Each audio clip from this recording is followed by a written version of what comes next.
Pemerintah Iran telah memberlakukan pembatasan komunikasi berskala nasional, termasuk pemadaman internet dan gangguan luas pada layanan telepon seluler. Lembaga pemantau independen seperti NetBlocks melaporkan bahwa lalu lintas internet di negara itu sempat turun hingga sekitar 90 hingga 95%. Sementara jaringan data seluler di banyak wilayah dinonaktifkan hampir sepenuhnya. Langkah ini merupakan bagian dari pola respons keamanan yang telah berulang kali digunakan oleh Teheran dalam menghadapi gejolak sosial. Namun, meskipun pembatasan digital diterapkan secara ekstrim, gelombang protes tetap berlangsung. Demonstrasi dilaporkan terjadi di sebagian besar provinsi Iran, dengan pusat-pusat urban dan simbolik seperti Teheran, Mashhad, Isfahan, Shiraz, dan sejumlah kota industri lainnya menjadi titik konsentrasi. Organisasi hak asasi manusia, jurnalis independen dan jaringan aktivis di dalam negeri menyebutkan bahwa partisipasi dalam aksi harian mencapai puluhan hingga ratusan ribu orang, meskipun angka pasti sulit diverifikasi akibat pembatasan informasi. Bagi para analis keamanan, indikator paling penting dalam situasi ini bukan semata jumlah demonstran, melainkan ketidakmampuan aparat negara untuk menghentikan atau membubarkan mobilisasi secara efektif. Dalam banyak kasus, kerumunan kembali terbentuk meskipun kehadiran keamanan ditingkatkan dan pembatasan komunikasi diberlakukan. Ironisnya, di tengah hampir totalnya pemutusan akses internet nasional, rekaman video dan laporan lapangan terus muncul. Konten-konten ini yang memperlihatkan protes dari gang-gang sempit di Mashhad hingga jalan-jalan utama Teheran menunjukkan bahwa sebagian warga masih mampu berkomunikasi dan mengkoordinasikan diri. Para pakar teknologi mencatat bahwa hal ini dimungkinkan melalui kombinasi koneksi satelit, jaringan pribadi virtual atau VPN generasi baru, serta bentuk komunikasi lokal seperti jaringan mesh berbasis Bluetooth. Fenomena ini kembali menyoroti keterbatasan jaringan informasi nasional Iran, proyek bernilai miliaran dolar yang dirancang untuk menggantikan ketergantungan pada internet global dan memperkuat kontrol negara atas arus informasi. Dalam praktiknya, krisis ini memperlihatkan bahwa sistem tersebut belum sepenuhnya mampu menutup ruang komunikasi alternatif, terutama ketika teknologi satelit komersial dan metode desentralisasi semakin mudah diakses.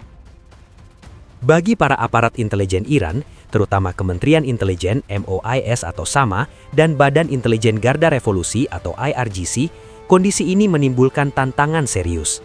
Ketika komunikasi terdesentralisasi dan bergerak di luar jaringan yang dapat dipantau, kemampuan negara untuk mendeteksi, memetakan dan mengganggu pengorganisasian massa menjadi terbatas.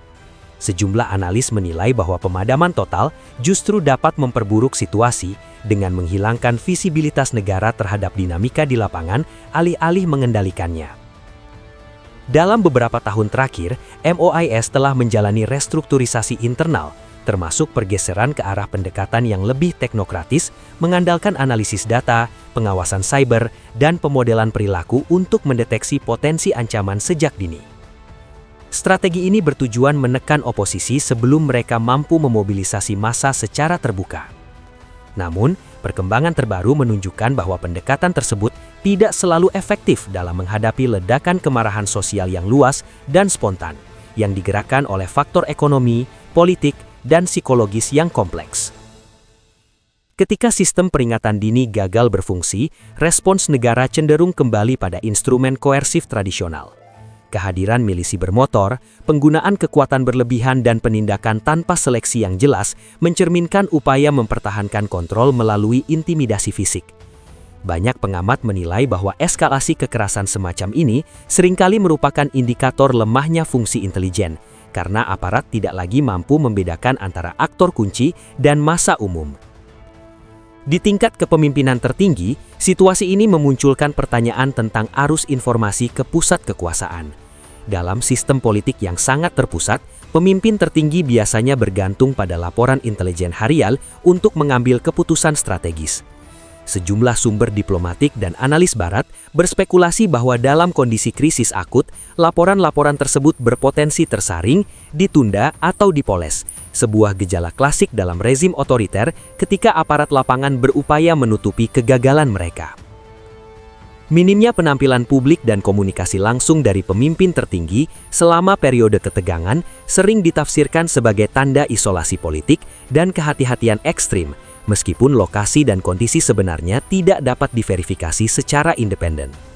Yang lebih penting bagi para analis adalah dampaknya terhadap pengambilan keputusan. Ketika data lapangan tidak lagi dipercaya sepenuhnya, respons negara menjadi lambat, tidak sinkron dan rentan terhadap kesalahan. Struktur intelijen Iran sendiri sejak lama dikenal terfragmentasi, dengan rivalitas institusional antara MOIS dan intelijen IRGC. Dalam situasi krisis mendalam, persaingan ini beresiko berubah menjadi saling menyalahkan, yang semakin melemahkan koordinasi dan efektivitas. Sejumlah pengamat memperingatkan bahwa retakan internal semacam ini dapat memperburuk instabilitas, terutama jika krisis berlarut-larut. Pada titik ini, krisis Iran tidak hanya dapat dipahami sebagai ledakan kemarahan publik, melainkan juga sebagai ujian serius terhadap arsitektur keamanan dan intelijen negara. Ketika sebuah negara tidak lagi mampu sepenuhnya mengendalikan informasi, memetakan ancaman dan merespons secara terkoordinasi, fondasi kekuasaannya sendiri mulai dipertanyakan. Pertanyaan paling krusial dalam krisis ini bukan lagi sekedar berapa besar protes berlangsung, melainkan siapa yang akan dimintai pertanggungjawaban ketika gejolak sosial mencapai skala seperti sekarang. Dalam struktur kekuasaan Iran sendiri, tanda-tanda saling menyalahkan mulai terlihat. Sumber-sumber analis keamanan menyebutkan adanya ketegangan antara Kementerian Intelijen atau MOIS dan Garda Revolusi atau IRGC. Di satu sisi, lingkaran di sekitar sama ditengarai menilai bahwa respons lapangan IRGC terlalu represif dan justru memperbesar kemarahan publik. Di sisi lain, unsur-unsur dalam IRGC diyakini memandang sama telah gagal menjalankan fungsi intinya, mengidentifikasi jaringan pengorganisasian, pendanaan dan pengaruh asing sebelum protes membesar. Pola saling tuding semacam ini bukan hal baru dalam sistem intelijen yang terfragmentasi, tetapi dalam situasi krisis akut, ia dapat berubah menjadi faktor pelemah yang signifikan. Yang lebih mengkhawatirkan bagi negara dengan karakteristik negara polisi adalah munculnya rekaman yang belum dapat diverifikasi sepenuhnya tentang penurunan disiplin internal, termasuk indikasi bahwa sebagian personil intelijen tingkat rendah memilih menarik diri, menghindari tugas atau bersikap pasif. Para analis menilai bahwa bagi rezim yang sangat bergantung pada loyalitas aparat, hilangnya motivasi dan kepercayaan di tingkat bawah merupakan ancaman internal yang serius, bahkan lebih berbahaya daripada tekanan eksternal. Secara historis, banyak sistem represif runtuh bukan karena kekuatan oposisi semata, melainkan karena kelelahan mental dan moral dalam rantai komandonya sendiri. Namun, analisis ini tidak lengkap jika hanya berfokus pada sama. Organisasi intelijen Garda Revolusi yang selama tahun-tahun dipromosikan sebagai tulang punggung kekuatan keamanan rezim juga menghadapi krisis legitimasi dan prestis. Struktur yang dikenal mampu menjalankan operasi kompleks di luar negeri, dari Suriah hingga Irak dan Yaman, tampak jauh lebih lamban dan kurang adaptif ketika berhadapan dengan pembangkangan sipil tanpa pemimpin yang jelas di dalam negeri. Sejumlah pengamat militer dan keamanan menilai bahwa doktrin intelijen IRGC selama ini sangat berorientasi pada ancaman eksternal dan operasi militer, dengan penekanan pada pencegahan, penindasan, dan penggunaan kekuatan. Pendekatan ini relatif efektif dalam konflik bersenjata, tetapi kurang memadai untuk memahami dinamika sosial, psikologi massa, dan bentuk perlawanan sipil non-kekerasan yang terdesentralisasi. Ketika menghadapi gerakan yang cair dan tidak hierarkis, mesin intelijen besar ini justru terlihat berputar tanpa arah. Respons yang muncul di lapangan, penangkapan massal, razia acak dan penggunaan kekuatan berlebihan oleh banyak lembaga hak asasi manusia dipandang bukan sebagai keberhasilan intelijen, melainkan sebagai tanda kegagalan analisis dan pencegahan dini. Metode semacam ini, menurut pengalaman berbagai negara, cenderung memperluas lingkaran kebencian, bukan memulihkan rasa takut atau kontrol jangka panjang. Krisis intelijen ini tidak berdiri sendiri, ia terhubung langsung dengan ekonomi, denyut nadi utama kelangsungan rezim. Gangguan keamanan dan ketidakpastian telah menggerus kepercayaan pasar. Penutupan toko dan pemogokan pedagang, fenomena yang memiliki bobot historis besar di Iran, menjadi sinyal bahwa kontrol negara atas sektor ekonomi kian melemah.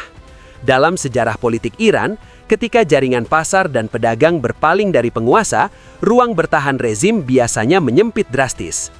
Upaya aparat intelijen untuk menekan atau mengintimidasi pelaku pemogokan dilaporkan tidak sepenuhnya efektif. Ketakutan terhadap keruntuhan ekonomi dan kemiskinan dalam banyak kasus mengalahkan ketakutan terhadap penahanan. Pada saat yang sama, kegagalan negara untuk memetakan jalur pendanaan protes, termasuk aliran dana digital dan kripto, menunjukkan bahwa intelijen ekonomi pun berada di bawah tekanan berat.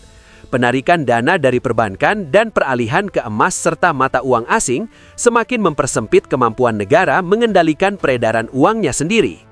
Dampak krisis ini melampaui batas nasional. Fokus penuh aparat keamanan Iran pada stabilitas internal diduga mengurangi perhatian terhadap jaringan proksi regional yang selama ini menjadi pilar pengaruh Teheran. Dalam beberapa bulan terakhir, analis regional mencatat meningkatnya serangan presisi terhadap target-target yang terkait dengan Iran di Suriah dan Lebanon. Perkembangan ini diinterpretasikan sebagai indikasi bahwa payung perlindungan intelijen Iran di kawasan melemah, atau setidaknya tidak seketat sebelumnya. Erosi pengaruh regional ini juga berdampak pada legitimasi domestik. Retorika tentang musuh eksternal kehilangan daya ketika sebagian masyarakat mempertanyakan mengapa sumber daya nasional dialokasikan ke luar negeri, sementara tekanan ekonomi di dalam negeri terus meningkat. Di tengah situasi tersebut, perhatian juga tertuju pada program nuklir Iran yang selama ini dipandang sebagai jaminan strategis kelangsungan rezim. Analis keamanan internasional menilai bahwa konsentrasi intelijen pada pengendalian protes meningkatkan risiko kerentanan keamanan di fasilitas-fasilitas sensitif. Meski tidak ada bukti terbuka tentang insiden besar, periode ketidakstabilan internal secara teoritis selalu membuka peluang bagi penyusupan, sabotase, atau kebocoran informasi. Pada saat yang sama, sebagian pengamat berpendapat bahwa tekanan internal dapat mendorong elit penguasa mempertimbangkan percepatan agenda nuklir Iran sebagai alat tawar-menawar strategis. Namun, sejarah menunjukkan bahwa proyek dengan sensitivitas setinggi ini sangat bergantung pada kohesi internal, sesuatu yang justru sedang diuji oleh krisis saat ini. Dimensi lain yang tak kalah penting adalah generasi muda dan institusi pendidikan. Selama puluhan tahun, negara menginvestasikan sumber daya besar untuk membentuk generasi yang selaras secara ideologis. Namun, kampus-kampus universitas kini justru muncul sebagai pusat perlawanan simbolik. Jaringan informan dilaporkan melemah, dan rasa takut terhadap sanksi politik tidak lagi menjadi penghalang utama. Bagi banyak analis, ini menandakan bahwa rezim menghadapi tantangan bukan hanya pada masa kini, tetapi juga pada masa depannya. Peran diaspora Iran semakin memperkomplikasi perhitungan intelijen. Berbeda dengan periode-periode sebelumnya, komunitas Iran di luar negeri kini terlihat lebih terkoordinasi, menyuarakan tekanan politik, dan memberikan dukungan moral serta material. Pergeseran ini menciptakan perubahan signifikan dalam perang psikologis, di mana rasa takut tidak lagi sepihak. Pada akhirnya, apa yang terlihat di Iran pada awal 2026 oleh banyak pengamat digambarkan sebagai krisis sistemik, bukan sekedar gejolak sosial sementara. Dalam teori negara otoriter, intelijen berfungsi sebagai sistem kekebalan, mendeteksi ancaman dan menetralisirnya. Ketika sistem ini gagal membedakan risiko, kehilangan kepercayaan internal, dan merespons secara berlebihan, ia justru dapat mempercepat kerusakan yang ingin dicegahnya. Pertanyaan kunci kini terbuka. Apakah struktur kekuasaan Iran mampu beradaptasi dan memulihkan kohesi intelijen dan keamanan, ataukah rangkaian krisis ini menandakan awal dari fase pengembalian yang lebih dalam? Sejarah memberikan banyak contoh, tetapi jawabannya seperti biasa akan ditentukan oleh dinamika di lapangan dan pilihan yang diambil oleh para penguasa menghadapi tekanan yang belum pernah sebesar ini. Bagikan pendapat Anda di kolom komentar di bawah ini. Jangan lupa untuk like, subscribe, dan aktifkan notifikasi pada video ini agar tetap mendapatkan informasi tentang perkembangan terbaru dalam perubahan tatanan dunia yang sedang berlangsung. Terima kasih telah menonton dan sampai jumpa di video berikutnya.